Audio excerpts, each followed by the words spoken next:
বিশ্রামের প্রভু, আমাদের প্রভু বিশ্রামের প্রভু। আমরা বাইবেল থেকে দেখি গীত সঙ্গীত 127:2 বৃথায় তোমরা সকালে উঠো আর অনেক রাত পর্যন্ত জেগে থাকো, অন্য সংস্থানের জন্য পরিশ্রম করো, কারণ তিনি যাদের ভালোবাসেন তাদের চোখে ঘুম দেন। আমেন।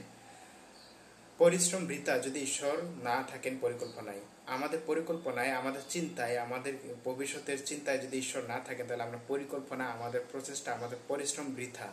বিশেষ করে ইয়াং যারা, যুবক যুবতী যারা, তাদের জন্য, যুবক যুবতী ভাই বোন, খ্রিস্ট ভাই বোন, তাদের জন্য বলতে চাই, পড়াশোনা করা কিন্তু ঈশ্বরকে বাইরে রেখে নয়। ভবিষ্যতের জন্য পরিকল্পনা করো, কিন্তু ঈশ্বরের ইচ্ছা অনুযায়ী হোক। আমেন। ঘুমহীন রাত নয়, বরং প্রার্থনায় হোক আপনার রাত। প্রার্থনা দ্বারা আপনি রাত কাটান, এটাই হবে মেইন। নিজের প্রচেষ্টায় নয়, ঈশ্বরের অনুগ্রহী সফলতা খুঁজো। এটা আমাদেরকে বাইবেল বলে যে আপনি যাই পরিকল্পনা করেন না কেন, ঈশ্বরকে সাথে রেখে করেন, তাহলে আপনি সফল হবেন। আমেন।